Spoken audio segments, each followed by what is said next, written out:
Hi, everyone, and welcome to American Rider's new video podcast, The Bike Builder of the Month. I'm Editor-in-Chief Kevin Duke, and we've got a special guest joining us on this episode, the one and only Paul Yaffe. Known internationally as one of America's top bike builders and the man behind Paul Yaffe Originals and Bagger Nation in Arizona, Yaffe is as affable as he is knowledgeable. Take a listen as we discuss a broad range of topics about the custom industry.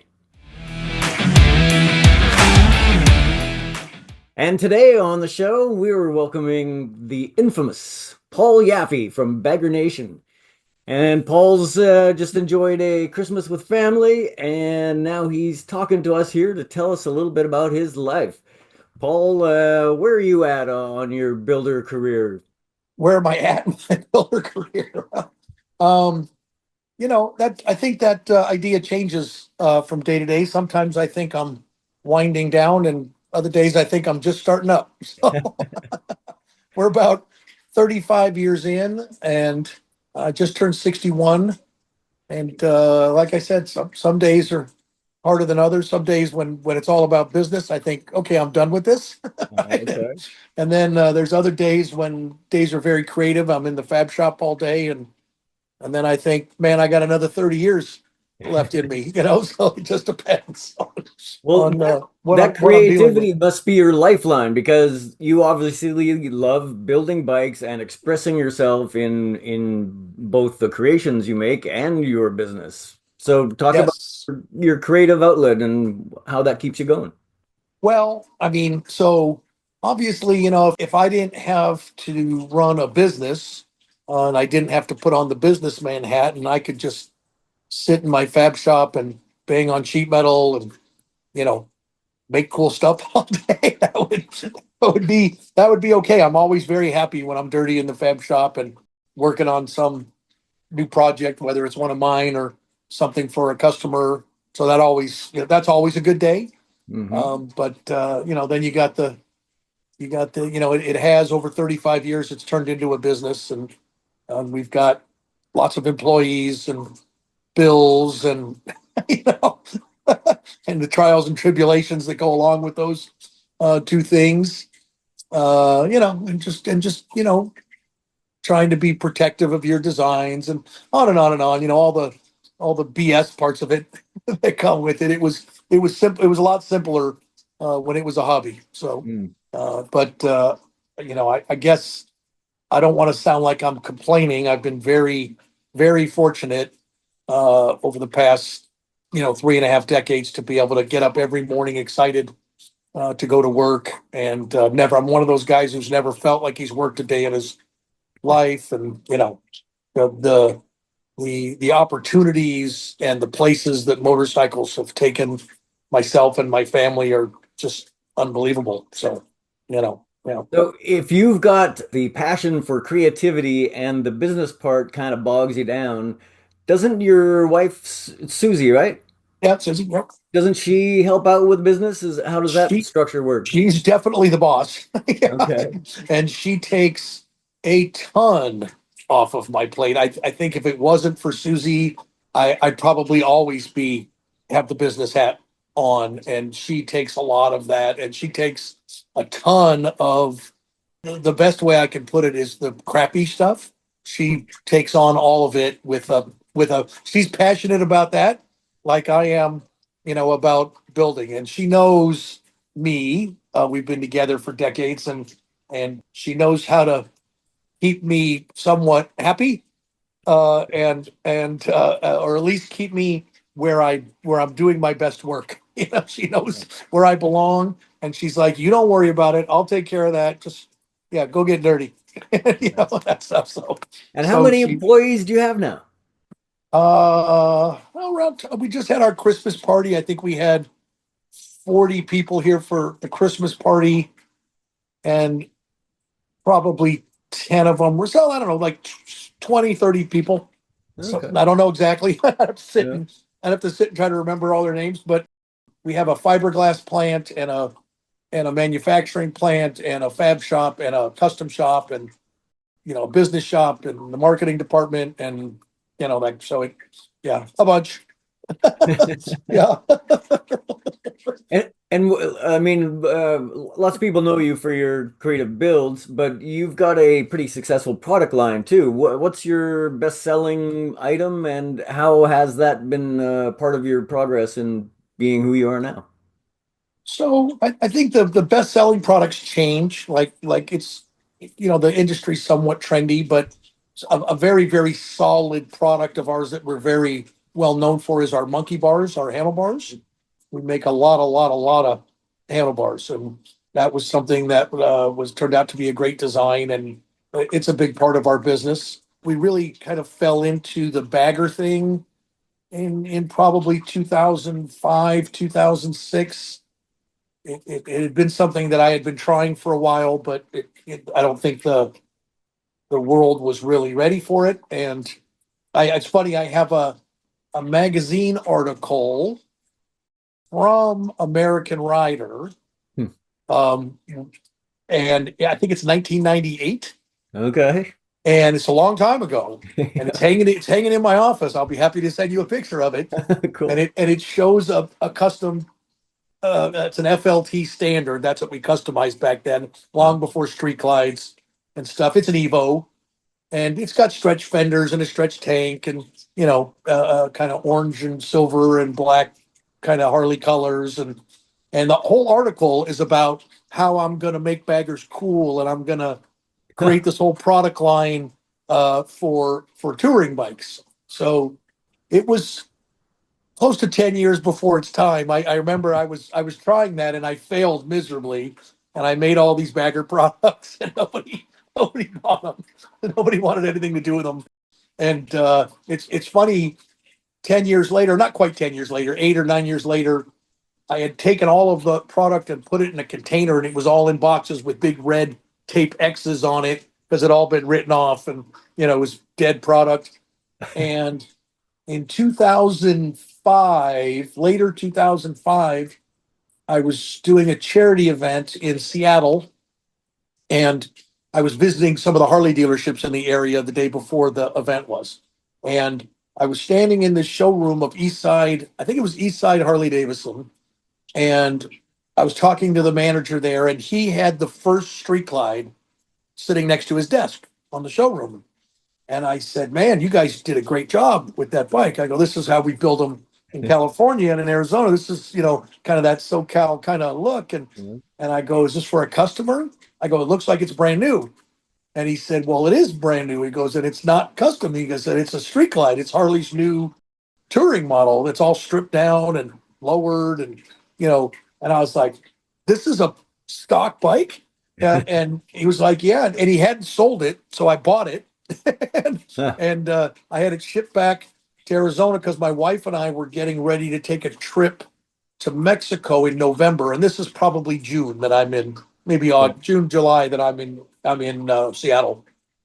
So I started tricking the bike out a little bit, doing some stuff to it before we took our trip to Mexico on it. That's why I bought it, is because I thought it'd be a perfect bike for us to go through Mexico on. And I remember coming home one night right before our trip, and I said, "Susie, it's the funniest thing." I said, "All these people are coming into the shop," and this is right about the time when Pro Streets and Choppers and stuff just died the Okay. fastest death you could ever imagine. Like Right. like someone turned a light switch, right? So I said, everybody's coming in the shop, and they're walking by all these custom choppers and things we're building, and all they want to do is see this bagger. They just, I said to her, I go, "It's like Bagger Nation or something. It's really weird." And she was like, "That is the greatest name." so, Wow. so we had a little conversation about it, and I told her, I tried years ago to do this bagger thing, and Hmm. nobody wanted anything to do with it. And she said, "Well, maybe it's the time. Maybe your customers are getting older. Maybe they're more interested in." So I called up a friend of mine, and I asked him to come into town, and I asked him if he'd go on tour with me in the beginning of the year. We had been on the Easy Riders tour for, I don't know, a decade or more, 15 years or something. And I said, "I want to try this new brand thing." And so we made up these Bagger Nation logos, and I pulled all that dead stuff out of that container, and I made a little catalog out of it that said Bagger Nation on it. And we went to the I know, Sacramento Easy Riders, or whatever the first show was of the year, Pomona or something. And but we had a Bagger Nation booth, not Paul Yaffe originals, nothing to do with choppers. It was just I had that bagger, that street glide I had in the booth customized, and we had like some monkey bars and a stretch tank and a couple of fenders, a few little things, some dashes, stuff like that hanging in the booth, and people really liked it. Yeah, Hmm. they really liked it, and they kept asking us about it, and they kept coming in the booth and saying like, "You look really familiar. Do we know you or something?" And in the booth it just said Bagger Nation, right? Okay. And so then we went to the next show a week later, and or 2 weeks later, whatever it was, and same thing, and the same response. We're in North Carolina or something, and everybody's coming in and going like, where do we know you from? And and we're joking, we're like, oh, America's Most Wanted or whatever or something, and then all of a sudden it occurred to Ed, my friend that I had asked to come on the road with me. He said, "You know what's funny, dude?" He goes, "The logo doesn't say Paul Yaffe on it." He goes, Ah, so they're not putting it together. They're not yeah. expecting you to stand behind a bagger, and they're just not putting it together. And so we ran home, threw away the little catalogs we made. We made a new logo that said Paul Yaffe's Bagger Nation Yeah. on it, and went to the next show, Columbus or something, and it was like we ripped the top off of a whole new thing. It was just on fire.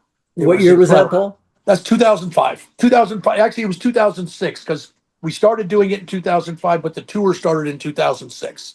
So we introduced it in 2000, early 2006, and all of a sudden the phones were ringing and people wanted stretch tanks and they wanted Yeah. panel bars and they wanted all this stuff for their baggers, and we were making new bagger stuff as fast as we could, and it was crazy. I mean, just crazy. And it went like that for, I don't know. I think it's just starting to, people are just starting to finally say, okay, baggers are here. So it's been, I guess it's been 20 years, right? Yeah. Almost. It's almost been 20 years. And but God, for the first 15, we were running as fast as we could. Just forgot all about Paul Yaffe originals, forgot all about choppers, just weren't doing anything. We were just bagger, bagger, bagger. So Yeah. you were literally ahead of your time. You had developed bagger products and nobody wanted it. And then the Street Glide came out and it kicked off kind of a new resurgence in baggers, and you were kind of already prepared. So I think what it was, I think what really made the difference was in 2008, my Ed, same guy Ed, my friend, said, you need to buy a road glide as your next project. Mhm. And and I was like, oh God, I hate those things. I hate that bike. There's no. I was an electric guy, right? I was a Yeah. street glide, batwing fairing. I was like, no. I'm not buying one of them ugly things. So he's like, no. He goes, it's the best riding bike. You got to try it. You got to ride one. The fixed fairing is where it's at. Mhm. And he said, do me a favor. He goes, buy one. He goes, and if you don't like it, I'll buy it from you. He goes, I'll take it right off your hands. You got no risk. He Yeah, goes, safe just on the deal. next one. So I was getting ready to do this big custom for Daytona, right? And so I said, okay. So I bought the Road Glide and we put a 23-inch wheel on it. It was the first 23-inch wheel, Huh? right? Had someone make me a one-off tire. There wasn't even tires yet. And we built this gray bagger with a 23-inch wheel and stretch bags and, and everybody went crazy for that Yeah. big wheel. And then the guys who made me the tire called me and were like, hey, you want to make a bigger wheel? We were thinking about doing a 26-inch tire, right? And it's funny that through history, and I don't know if you might be aware of this, tire companies all the time would come out with tires that there was no support for. They'd No. like, we got a 26-inch tire, but nobody makes a 26-inch wheel. Nobody makes a apparatus to put a 26-inch wheel on a bike. Nobody Yeah. makes, and Avon used to do it all the time. They'd come out with these crazy tires, and the industry would scramble around to try to be the first. Ah, To be the customizers would, sell their soul to get a wheel, so they right. could be the first guy to have this or that. And so we were fortunate enough to just kind of fall into that. And I had good knowledge in rake and trail. Yeah. So I had a, I knew how to rake a frame and I knew how to correct trail with rake triple trees after you added rake to the Yeah. frame. So the geometry part of making a 23-inch wheel look and handle great and then the added geometry of making a 26-inch wheel look and handle great were very easy for us. And the bikes just, it made the baggers look outrageous, right? I Hmm. mean, they had this Ferris wheel on the front of them, Yeah. and people were like, what the heck? And you can't ride that. And the truth is, they rode amazing. Yeah, they Wow. really rode great. And so I think because we were super early in on that, and the builders, all of them immediately jumped on the trend, Yeah. or jumped on the idea, which really helped it make it iconic. Because, I mean, let's face it, I could do something all day long, and if I'm the only one doing it, a few people think it's cool, but it's not a trend. It's not, but the fact that it spread across the country made it iconic and made it a really something to really take notice of. And it's bagger magazines popping up, Right. and that kind of thing, and bagger shows, and I was riding them. They was so nice for me, to be honest with you, to get off of choppers and to Hmm. get on these baggers that were so cushy and Right. so nice. Even with air suspension and big wheels, they rode so fantastic. And you could throw some luggage in them, and take a week-long trip, with your wife. Or I took my daughter on a 3,800 mile 7 national park trip on a 30-inch wheel road glide for her Wow. 18th birthday. We had the best time. The Oh, bike fantastic. rode great, and yeah, it was timing, I guess, or I don't know, You're ahead lucky. of the curve yet again. It's just something it was just different. And again, I don't know if it was originally my idea. And I'm a hamster, and I've been a hamster for a long time. And so, that avails me. Arlen Ness was a really good friend of mine, and he always loved touring bikes. He was always into baggers, and he'd make them look crazy and do all kinds of crazy shit to them. But he always wanted to come out with like his own line of baggers, right? Hmm. He had, I don't know if you remember his luxury liners that he made. He made this frame, and he made all these fiberglass pieces. He made saddlebags and fenders, and a fairing, a really kind of cool cafe looking fairing. But he never turned it into a kit. It was, if you ordered a luxury liner from him, you got a frame and a swing arm and a box of body parts that had no way of being installed. You had to invent everything. Oh man. So yeah, I've got old pictures of like a luxury liner up on a lift with wheels on it, the frame, and then I've got all the body work hanging by strings from the ceiling, putting them in their place. And now I'm trying to build brackets, into it to hold it all together, because yeah, no, he never got that part down, the whole how you wanted to build it. He Wow. just, yeah. So that was, that's kind of the way things were back then. It wasn't so much, there wasn't so much bolt on stuff and so much, well thought out. And now there's much better manufacturing, and people realize that success is really behind answering all the questions for the garage builder, or for the guy who wants to do it himself, or for the Yeah. the consumer who really takes interest in all of this stuff. And the more information you can give him, good chances are the more successful your stuff will be. Sure. Because he doesn't have to be an engineer and a fabricator and a designer. He can, take the things you provide and have pretty good results. Right. So, yeah. Where are you at on the big wheel bagger thing? Because some chopper guys, they've been complaining that it's totally played out, but baggers aren't played out. And if you're saying that the big wheels still runs fine, then is there still life in the big wheel thing, or are So we going to turn there's away from it? I certainly think the mainstream of it has settled down. Okay. It's not like every single guy has to have a big wheel bagger in his garage, which, let's say 5 years ago, that's the way it was. Hmm. That's all that was happening, and nothing else was Right. happening. But I think it got a little played out. I think like anything, same thing that happened with the chopper market. If you want to talk to me about why the Pro Street and chopper market died, I have very strong opinions on why that happened. And I'll be more Okay. than happy to tell you. So, why it died the death it did. And the same thing happens with everything. It gets overplayed. Too many people get in the game. They're everywhere. There's a bunch of guys building garbage, which starts to give them a bad name. Uh, And now all of a sudden it's not special. You roll up on your 30-inch wheel bagger with your big stereo and whatever you are doing. And, you know, 20 of those just went by 2 minutes ago, and so that they were just everywhere. right. And let's face it, Harley riders and guys who are, I shouldn't say Harley riders.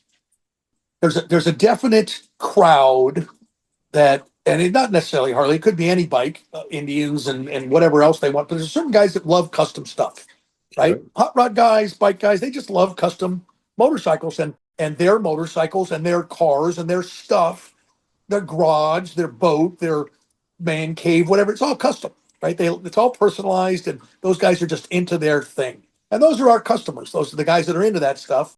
Are our customers, and they like the individual part of it, right? And the personalization part of it, right? But if you And like customization and your bike looks like so many others at a right, rally, so then now you're looking, the satisfaction you get from having something unique and individual and personalized. Now you're searching for something different, because what you have is played out, right? yeah.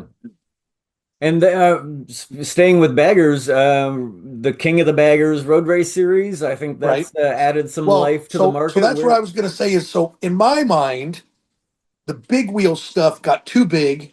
There was 32s and 34s, and it was just, come on, these, with these huge giraffe necks to try to make the wheel fit under the frame, and the proportions started to get ridiculous, and the things weren't rideable, and so people start to scoff at it, and so did I, right? So, but I really loved the way a touring bike Mhm. looked with a larger wheel on the front of it, right? So I was doing a show. I forget what. I think I was doing the History Channel. We did a TV series with the History Channel, and it was like a 10 episode thing. And the players in the show had to build bikes. Yeah. During the show, they had this kind of competitive nature of the show, and so we wanted to celebrate. I didn't want to abandon the big wheel trend that I felt like I had so much a part of creating, but I also wanted to get away from these Ferris wheel ridiculous things, right? So we thought about putting a fat tire on the front, a fatter tire on the front. And so I went looking for a tire, and I found that Avon had made a 20-inch rear tire that had a 220 profile. Hmm. So it was a 20-inch diameter rim with a 9-inch wide tire on it. And they had made it for the rear of one of their models of bikes. And Avon had made the tire for Big Dog. The model had long since disappeared and the tires weren't available. But I found a few of the tires on eBay, these Avon tires, and they were massive, right? And when I mounted them, do you remember Sandy Cosman? Yeah. So I called Sandy and said, I need a 20-inch rim that's 7 inches wide, and it didn't exist. So he went and found some car blank something or others or whatever, and he cut them in half and welded them together for me, and he made me a couple of 20-inch by 7 blanks that he Yeah. sent me that were all radially welded. And so from that, I machined rims out of them, and I made front wheels for these tires and ran the tires backwards on the front of the Okay. bike, and that was my project. But of course, the front tire was so wide that I had to widen the trees. I Yeah. had to widen everything. So anyway, long story. We built a couple of these bikes. I built one with a knucklehead engine in it, and I built another one out of a twin cam road, right? And my God, they just were sexy.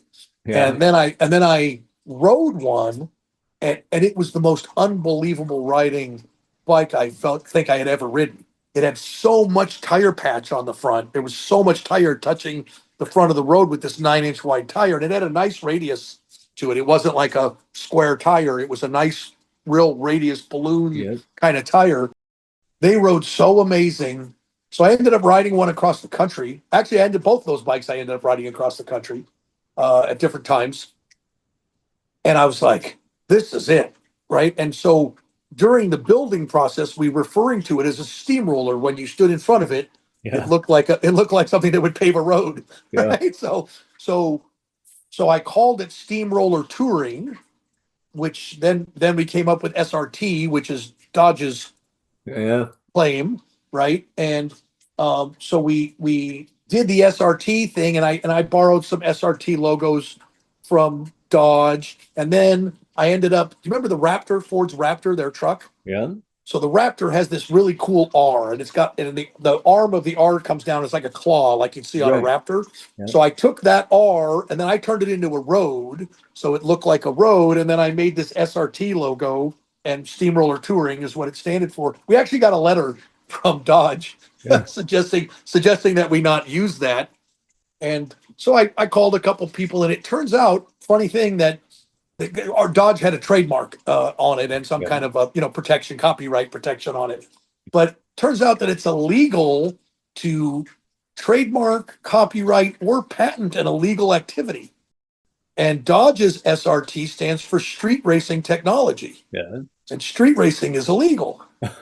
So we suggested to them that they mind their own business, and then we wouldn't have to try to, point out to the trademark commission that street racing technology is an illegal activity, and Dodge's SRT trademarks were probably not worth the paper they were printed on.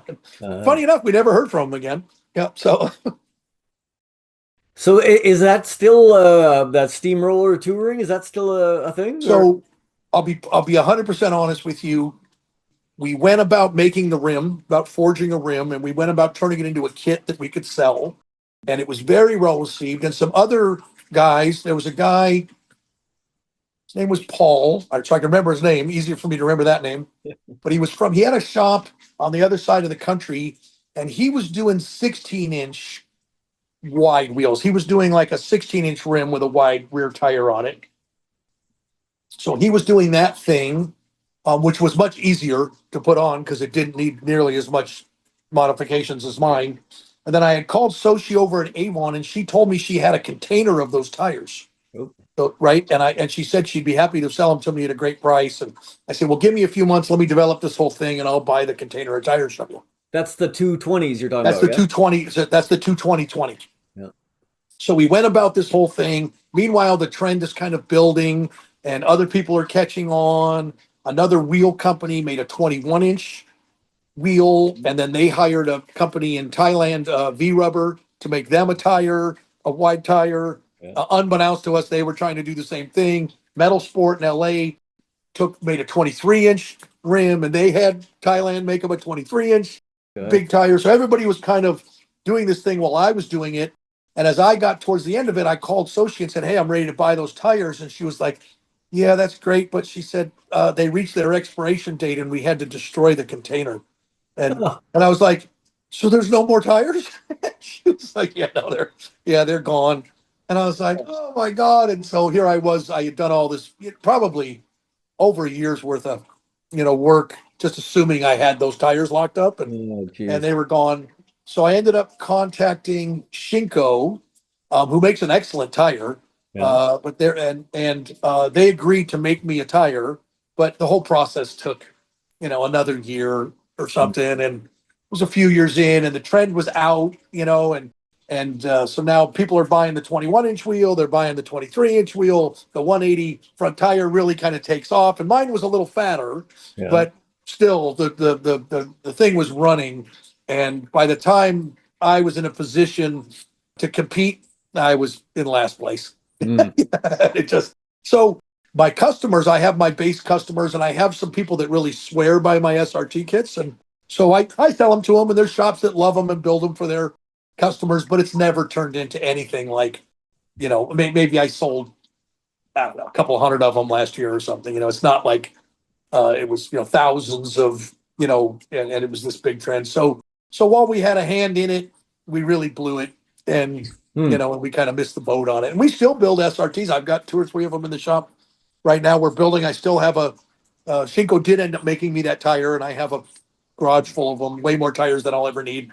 And but and we still do it just because we have the forging, and we have the kit, and like I said, we have our niche little market. But I think most of the guys that are building big wheel, fat front tires are either doing 21s or 23s. Yeah, Okay. they're doing the V rubber tires, and that's really kind of where the thing is settled in. And I my little 20-inch got lost in the mix. Little. Whatever. Yeah. All right. Well, the bounce Can't off win point, all the time. Yeah. the bounce off point there was the king of the baggers. So where are we at moving forward now? Is So the performance baggers the thing, or is that playing itself out now too? I don't know. I don't know if it's playing itself out. It's certainly cool. And the guys that are doing the performance bagger stuff are enjoying it. And who would have ever thought we'd be racing baggers on a track, right? Super great. I love I've gone to several of the races. Very exciting. Great racing. It's Um, ridiculous, but it's Oh fantastic. my God, you see these guys fly by you on these baggers at 180 miles an hour and they're rubbing each other, and you're like, how is this even possible? Um, and Nick Trask is a really good friend of mine who's, I think he's had the number one plate for several years in the BRL, Yeah, which was the original bagger racing league. right, And then that separated political money, whatever, separated into the King of Baggers, and Indian and Harley went with that, the King of the Baggers thing. right. And there's a bunch of smaller guys racing in BRL. I actually think the BRL is more exciting. It's way more raw and untamed and The rules are more cool. open, right? Yeah, I just think it's cooler. But it's the performance bagger thing is definitely here. I have customers, having us do performance bikes for them. We just did a performance bagger for motorcycle missions with Harley Oh Davidson, and yeah. we had a bunch of vets come in and build a performance bike, and they spent 6 months in my shop building a bike, and that was a really cool thing. And they're certainly fun to ride. I built the last road glide I built was a performance bagger, and I put a big motor in it and did inverted forks and all kinds of suspension stuff. And I'll tell you, I could wrap that thing up to 150 plus miles an hour, and it was like a freight train. It just Yeah. comfortable, not wobbly, not loose, just felt totally comfortable. And I don't remember the last time I was on a motorcycle at 150 miles an hour and was one hand in my pocket, one hand on the handlebars, and just ripping, right? And totally relaxed. That's a pretty tense speed. Right? So Yeah. yeah, yeah. But that bike was great. That bike was terrific. And I ended up selling it to a friend of mine in South Dakota because I did a thing with BMW that took up probably almost 2 years of my time, and Wow. it was just sitting in my showroom. And I hate when bikes sit around. I'm not a collector of bikes. I have a couple old FXRs that I love, but I like my bikes to be ridden. Yeah, I don't have 100 of my old bikes sitting around. Yeah. They need to go to somebody who wants to use them.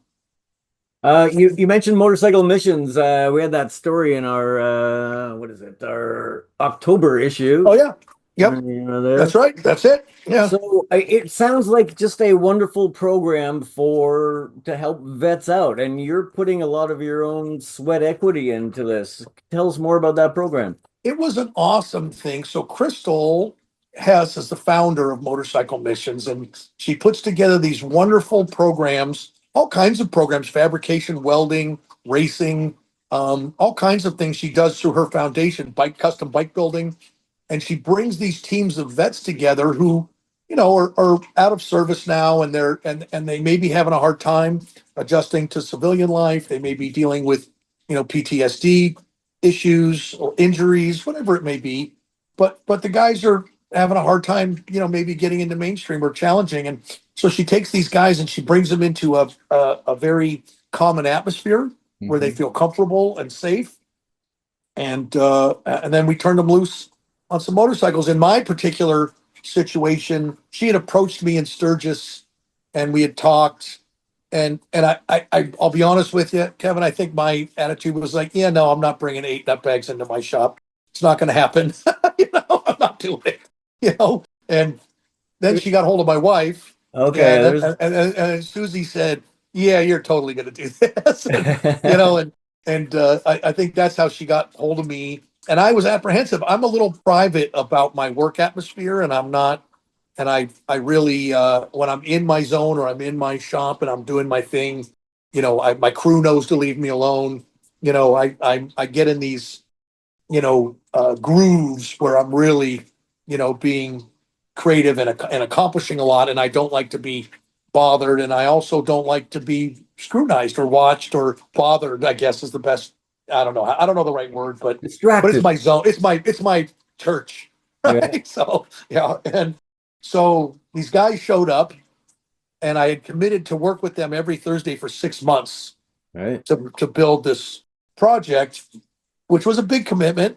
And I'll tell you, from the first time they showed up, I got the greatest group of guys, and I had so much fun with these guys. And one of the cool things about my shop is we have a fiberglass factory, on our campus. We have a full metal fabrication plant on our campus, a full CNC plant on our campus, and so all these different entities. So these guys, even though we were going to use a lot of our production parts for the bike, these guys went into my factories and I made them produce our production parts. So they Nice. learned how to lay fiberglass, they learned how to sand, they learned how to grind, that they welded stuff together, they were programming, working with CNC machines, they were welding. So I made them make everything, even though like if you looked at the bike finished, you'd go, oh, well, that's your tank and that's your front fender and that's your rear fender. And yes, it is. It's our catalog stuff, but we make that stuff in house. And so these guys had to make it all. And so Nice. they really had a great time doing it. And every Thursday I don't know, we'd work for 5 hours. We'd take a break in the middle and somebody would bring us some pizza or something and we'd eat, dinner and a lot of talking and laughing and the guys were really into it. It was just such a great experience, and Tell, and the tell, time. tell, Yeah, go ahead. Sorry, I was going to say the payoff is when the bike's finished and the guys can look at their work and be proud of what they've done. Can you offer some kind of comment from or about the people and the feeling of pride that they got from joining that Yeah. project?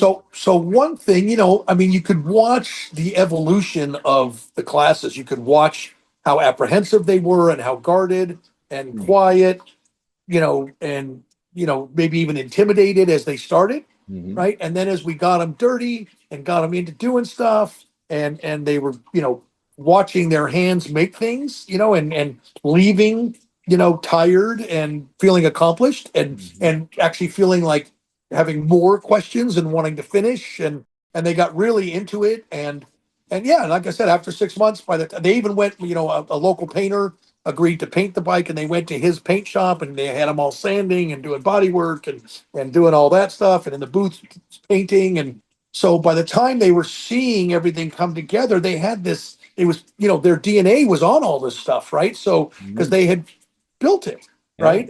And so to see everything work and see it start to come together, by the time we were, let's say 6 or 8 weeks away from completion, oh my God, these guys, they didn't want to leave.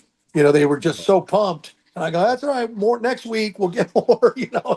And yeah, it was great. And then, but when the thing was done, the bike popped right off, and we had put a big turbo on it and done all this Right. performance stuff, and it was a really nice road glide. And State Love it. Farm was wonderful to underwrite the thing, for Mhm. Crystal, and we put some State Farm logos on it, and they have the bike now. The bike just got invited to the Mama Tried event Oh, in nice. Milwaukee, which is a super difficult event to get it invited Yeah. to.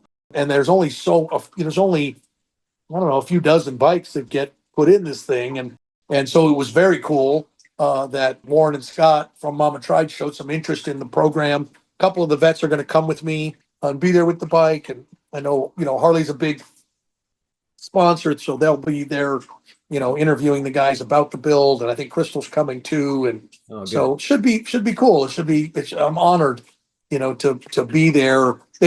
Scott and Warren from Mama had called and invited us to come to the show, and I was like, oh my God, what am I going to bring? I'm trying to think of my top three, builds ever kind of thing, and what am I going to Yeah. put on display? And I'm bringing up these crazy builds like that knucklehead with the big tire and this guy, and they're like, we were thinking about the motorcycle missions bike, and I was like a needle's coming off the record. I'm like, what? They're like, yeah, we think it's super cool and interesting, and it's great what you did with the vets. And I was It- like, yeah, perfect, that's great. Yeah, let's do that. It's a So gorgeous bug. yeah, yeah, it's cool that's going to happen. So I think it's the third week in February or something. We'll make a trip to Milwaukee, and it'll be my first time going to Mama Tried. So I'm Looks excited to like a go. great event. I'd love to go. Yeah, it looks just outrageous. And the two principals of it, the Warren and Scott, are just the nicest guys. And they came and visit. I was at a show in Milwaukee in September, and they came and visited and hung out in the booth. And we're talking about making plans or whatever. Just very, very gracious guys. So yeah, it was Excellent. cool. Yeah. And the Flat Out Friday event looks like a blast too. And we will be there for that. And it Yeah. does look super fun. Are you racing? No, no, no, no. Yeah, yeah. I'm not too old to race, but I'm too old to crash. So I feel that. yeah, yeah. I'm not up for the potential recovery of a good wreck. Okay, let's rewind just quickly. You were going to tell me a little bit about the pro street thing and the market falling out, and you've got a lot to say. Can you strip Yeah. it down into what you think happened there? So the market wine. So what I was going to tell you about is when the chopper market and the Pro Street thing died, and so that was just so there's a word I've invented called transvestbike, and the world of transvestbikes, and what I mean by that is the big dogs and the Texas Iron Horses and the you throw whatever There. 150 companies, whatever, that were doing all these clone bikes, right? And they were just, you'd be in Sturgis, and on every street corner there'd be a lot full of 150 Texas Iron Horses in every color you could imagine, and it was 35,995, and just put a couple grand down, and we'll paper you up and Yeah. send you out on your new Harley chopper, and if anything could have made all that billet stuff and the pro streets and the choppers more unspecial, that's what it was. Okay. So to me, that was just the end of to talk about, anything that could take your hand built chopper and people, just what you'd want is someone to walk up to you and go, "Oh, is that a big dog?" Yeah. Yeah, take the wind right out of your sails. And I also think that the bikes had no backbone and they had no resale, and these Hmm. people were getting just slaughtered, on good credit, and all of a sudden their 40, $50,000 custom Titan was worth $5,000, Right. and they hadn't even made 10 payments on it, kind of thing. and, So I guess and it's a little bit like the big wheel baggers. Once something becomes ubiquitous, like it's everywhere you sure. look, then it's not special, and so we got to move Right. on to something different, right? Yep, I agree. I agree. And it seems like the thing that's come up is this performance trend. And it's not just baggers, it's performance softails, dynos, FXR, everything's got these, it's either this club style or this, which is kind of transferred into this performance style. Now everything's, super light, racy, that kind of thing, and which is super fun for the but what got a lot of guys build these performance things and they'll never take it out of fourth gear. But they're I don't know if they're getting used to their potential, but I think what's also happening with the performance thing is there's no fabrication involved in it. There's no Hmm. uniqueness, there's no creativeness. If you got a performance whatever, you're using, I'll just off the top of my head, you're using some race wheels, you're using some performance rotors, you're using different tire sizes, you're using some kind of inverted fork or Hmm. piggyback suspension, you're I don't know, maybe you're doing knee cutouts, carbon fiber, taller bars, straight bars, putting you in that position, mid controls, and but it's all just swapping parts out for parts, right? Hmm. So once you have the formula down, you might have the green one or the blue one or the orange one, or you might have this anodizing or these foot pegs or these guys trees, but it's not really much different. You line them all up at a show, the only thing really discerning them is the paint job, right? So it might as well just be a paint show.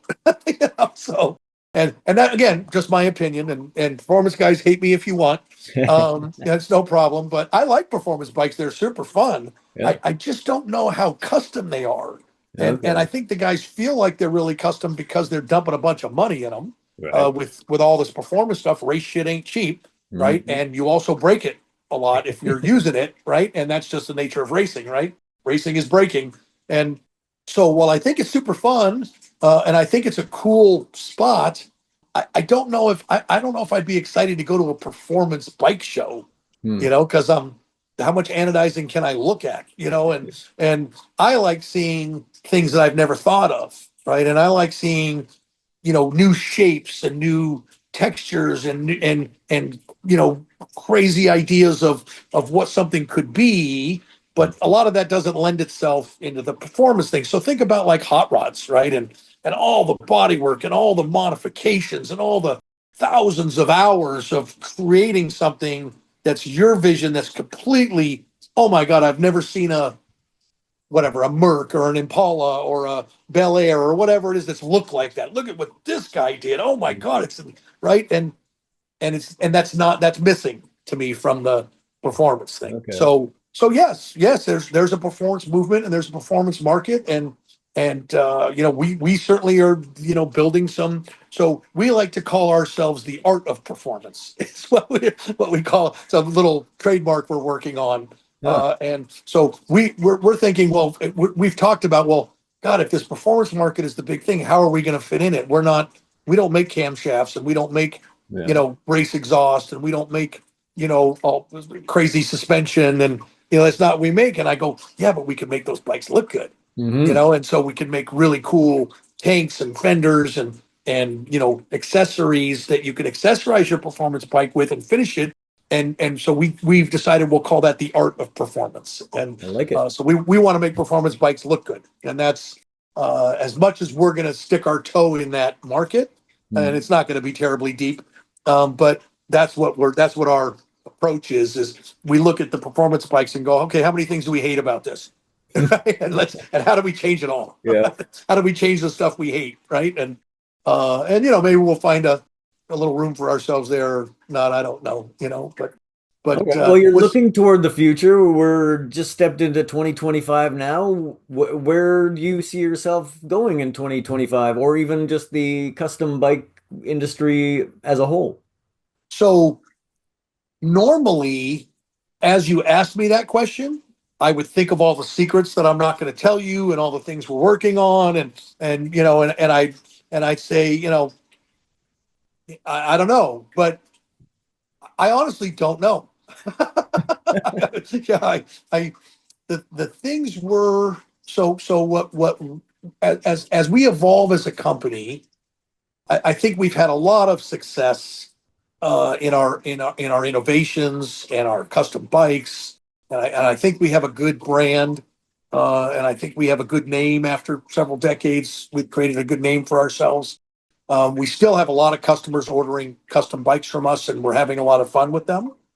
But it's funny, what's in my shop right now are there's so the thing we find ourselves doing most is taking the new models that Harley's coming out with, and thank God for Harley's. I don't want to say inability, because they certainly have the ability, but their insistence on not finishing the models they create. They always do the worst seats and the worst handlebars and horrible turn signals and ugly license plates and shitty body work and shitty fitment, and so that job security is what I'll call it. Huh. Is so what we're finding ourselves doing a lot is we go buy these new models and we set them up on a lift and we gather around it, and all right, what do we hate?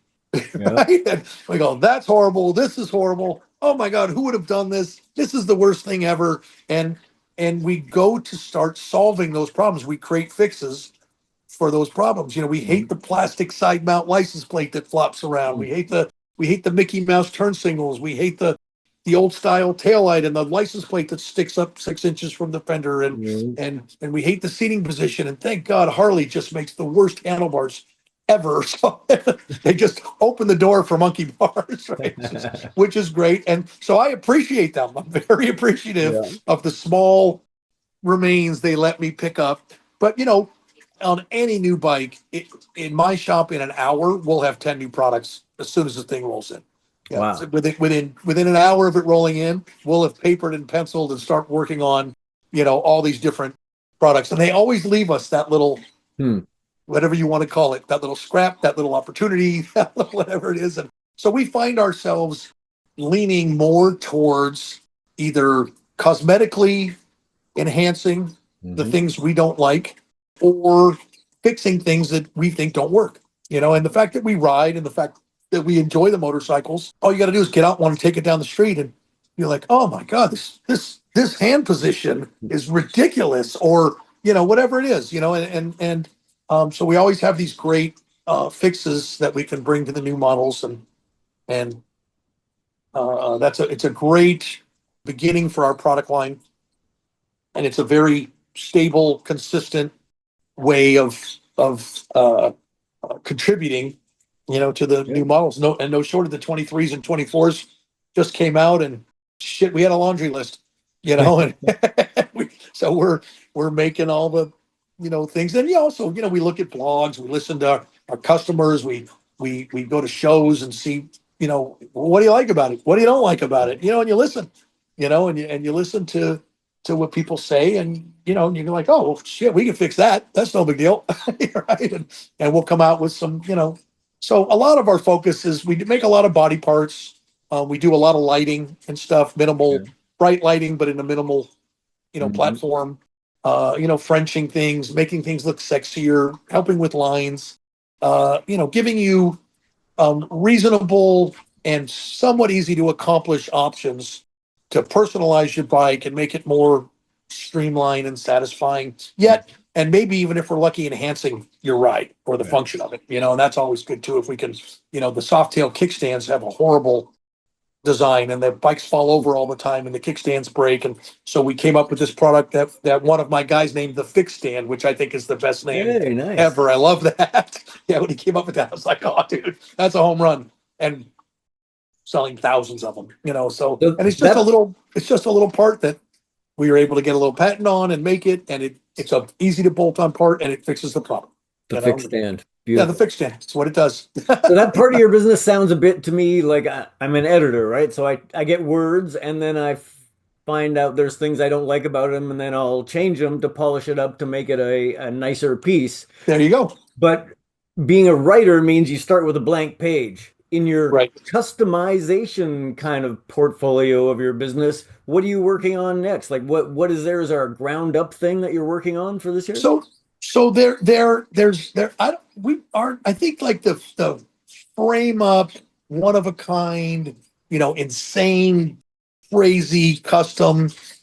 I don't want to say I've shied away from it, but especially since COVID, things have changed. Things are way more expensive. Yeah. And, that $75,000 custom is a $200,000 project now, Yeesh. right? So that's a special customer that needs that stuff.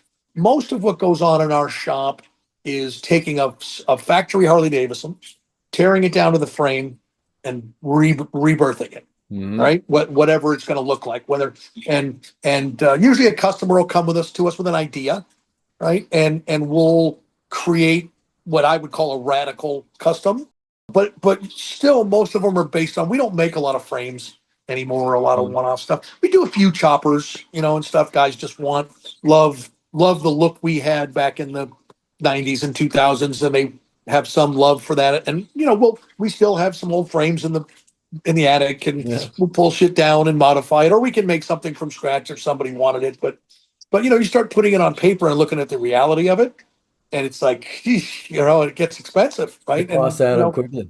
yeah, depending on, even if you're a wealthy guy, a big ticket like that can kind of take the fun out of it, right? Yeah. So yeah, and it's not all about that you don't have the money. It might just be that that's just not where you want to spend it, right? And so we find ourselves doing a lot of, even the radical stuff we do usually starts as some, we'll find some cheap scrapped up Harley, but we'll turn it into I'm building a Softail right now, a 2006 Softail, Yeah. right? Which I think we bought it at an auction for a few $1,000s, Yeah. and it looked, when we got it at the shop, it was a Florida bike, and it looked like someone found it in the bottom of a ship, Oh, right? And dug it out. But we had a customer that had this vision of this crazy chopper kind of Softail he wanted to do, and that's what he wanted to start with. And we went at it, and when it's done, it'll be a 80, $90,000 bike. There yeah. won't be one piece on it that's not customized or custom No. treated or done. And it's actually getting upholstered right now. It's getting towards being done, and I'm just tickled to death with it. And Good. so is he, thank God. He's loving it. And it's not such a big money thing, but it's still, it's a $90,000 2006 off tail, Yeah. I mean, and he's not building, he'll never sell it. Yeah. He's not worried about it. You know what I Yeah. mean? And it'll make him super happy and it'll stop traffic and be all that. But those things, I think those things there used to be 20 of those going on in the shop at all times, Yeah. and now there's, a few, and then there's a bunch of new bikes that we're doing big makeovers to. It's very common that someone will go buy a $30,000 bagger and bring it to us and give us, 60, 70, $80,000 to do a full custom treatment to it. And when it's done, it's very reliable. It's very rideable, but the frame is color matched, the motor's polished or color treated. We've done lots of motor work. We've fabricated a bunch of parts, got a great body on it. And then it's enhanced with everything you could, possibly do to it. Everything's touched and custom and treatments and finishes and it's very personal for them and they love it. And, they'll write off on you know, they bought a $30,000 bike and, it's close to 100 grand. Maybe it's 80 to $100,000 bike. And we do a lot of those. And that guy 2 years later will sell it to his buddy and come back and have us do another one, because he wants a new one every couple of years. That's, Wow. so, and a lot of we have a very loyal customer base. Yeah. And we become friends with most of our customers that we do that. We end up riding with them and we do trips and their family and I have so many customers that I've done a dozen or more bikes for, over the Yeah. past A decades. Yeah, dozen. it's very common. A lot of my original customers are still my customers. We're still doing business today, but they're really not customers anymore. They're family. They're friends. Right. I'm Uncle Paul to their daughters and we Uh, have holidays together and, all of us get together and 20 of us ride to Sturgis and, it's amazing. Or we just find ourselves, all over the place and we have friends all over the world that we've met through this crazy motorcycle life. Right. So yeah, that's something to be that we cherish and very grateful for. So, all right. Well, we're running out of time here, but I'd like to get your opinion of the secret of your success. What makes Paul Yaffe a successful businessman in the motorcycle world? wow. Well, I'll tell you, if you've sent me an email, my handles are Lucky, right? Lucky Yeah. at Paul Yaffe Originals, Lucky at Bagger Nation, right? And that's not an accident. I feel incredibly lucky.